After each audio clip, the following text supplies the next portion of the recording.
Let's look at the chapter on information security and risk management. This chapter first examines the sources of information security requirements. It's important to clarify that the security of information systems primarily arises from the business's security needs. Therefore, security requirements mainly stem from risk management. We can also say that for IT management, risk management is a fundamental source of requirements. This is crucial. It also discusses an important proposition about business continuity. All risks revolve around ensuring that business operations are stable. Business continuity includes three elements, known as CIA: confidentiality, integrity, and availability. What level of assurance do I provide for confidentiality, integrity, and availability in business continuity? This is where compliance requirements come in. Compliance requirements primarily include two parts: legal regulations and security of information assets, which first must comply with the laws and regulations of the country and also some industry standards and requirements. This compliance then determines what our security policy is. A company's security policy or strategy is derived from the thinking of the upper management, who define the guidelines and strategies for the company's information asset security. From this, we can define what the requirements for business continuity and our risk management needs are. This includes human requirements and what threats the entire information system faces, including the risks we need to mitigate through procurement. Once we have defined the risks, another important topic is how to communicate these risks to our middle management and grassroots employees. This involves risk training and awareness campaigns, and finally, some ethical considerations regarding information assets.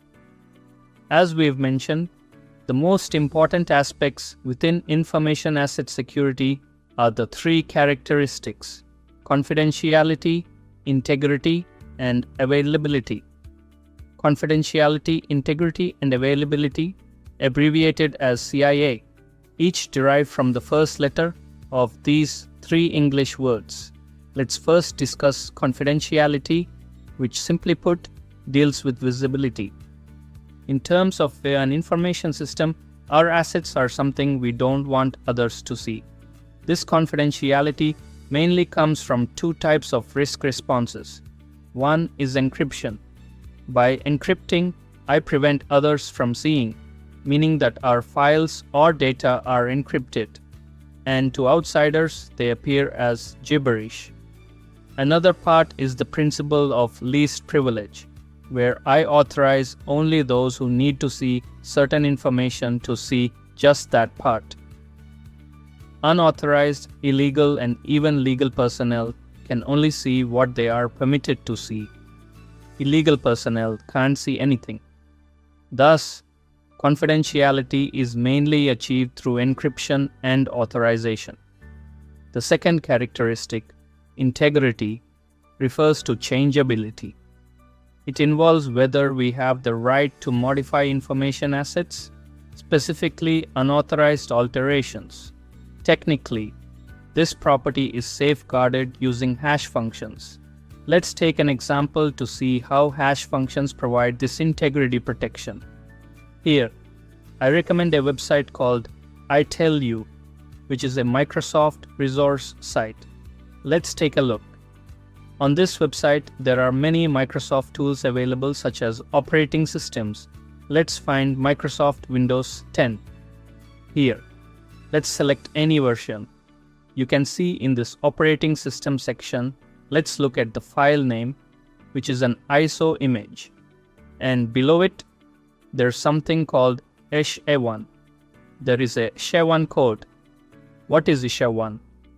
It refers to the file. Microsoft has performed a hash check on this disk or image locally, creating a digest. We can understand it as a digital digest formed by fragmenting this disk. What is its function? When we download the disk image from any location, how can we prove that it is an authentic, original Microsoft image?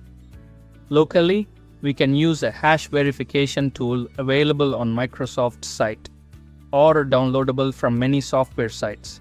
All we need to do is verify the ISO image using this tool. If the hash value generated locally matches the hash value provided on the website, regardless of where the ISO image was downloaded from, we can be confident it's legitimate. Hashing ensures the integrity of my data or files. If the file changes, so will the hash value. We will go into detail about the hashing process in future lessons. Hash functions are a crucial technological method for ensuring data integrity. Another method for ensuring data integrity is dual control, which we can understand as one person executing and another auditing the process. For example, consider the roles of an accountant and a cashier. Generally, the cashier handles the money and the accountant manages the accounts. Their functions are separated.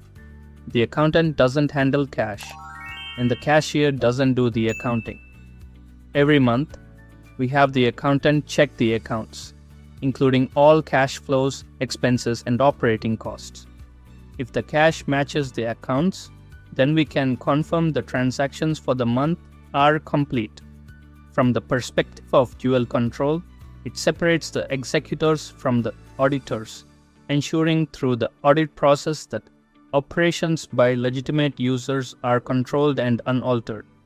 Every transaction can be accounted for and verified, thereby ensuring transaction integrity.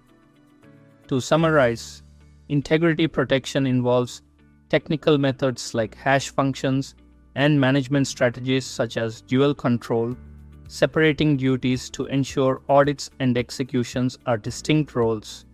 Audits check and control execution, ensuring operations are within a legal and reasonable scope. That's how we protect integrity.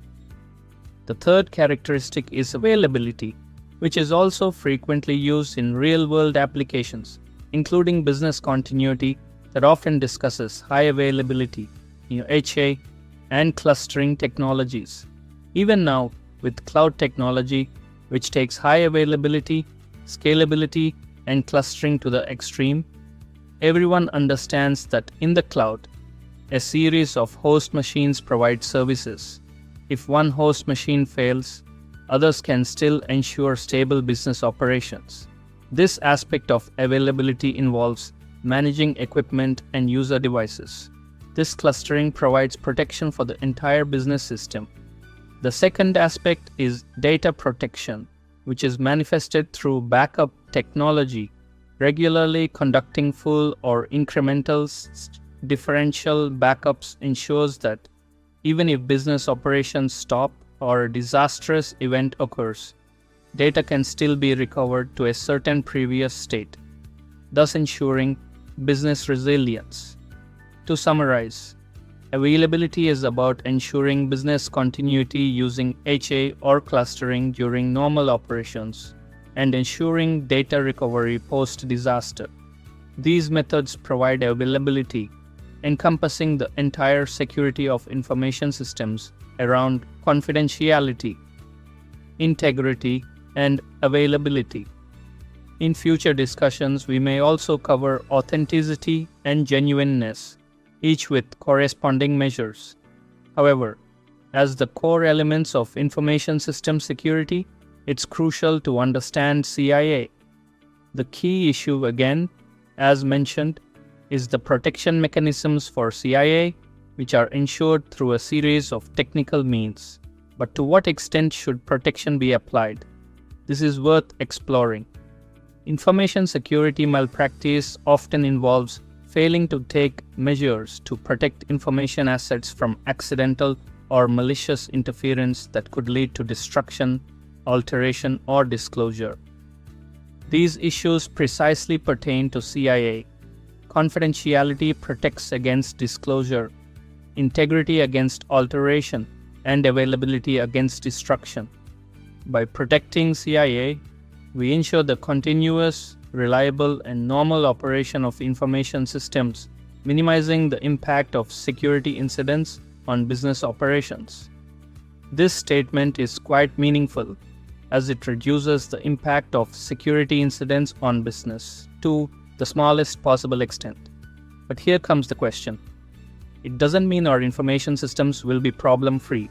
This is too difficult and costly. Given the inherent vulnerabilities of information systems, equipment aging, potential bugs in technologies, and possible errors in code, these issues can adversely affect business operations. The essence of protecting information system security is to minimize these risks to the lowest possible level. This minimum is essentially an acceptable level, meaning we can't expect systems to be completely flawless, as the cost and investment would be too high. If we can reduce the impact to an acceptable level, any losses or problems that occur can be deemed negligible for the business system. Thus, the key question is, what exactly is this acceptable level? This is worth exploring. In the first chapter, when discussing information security risk and security management, we actually clarify what this acceptable level is. This varies for different businesses or enterprise scales. For instance, the acceptable risk level for a small convenience store downstairs versus Sinopec's financial system is entirely different, or there should be no discrepancy. Therefore, we need to determine the acceptable level of information security risk based on the scale of the business and its industry characteristics, which is the essence or the precise requirement that needs to be defined for information security.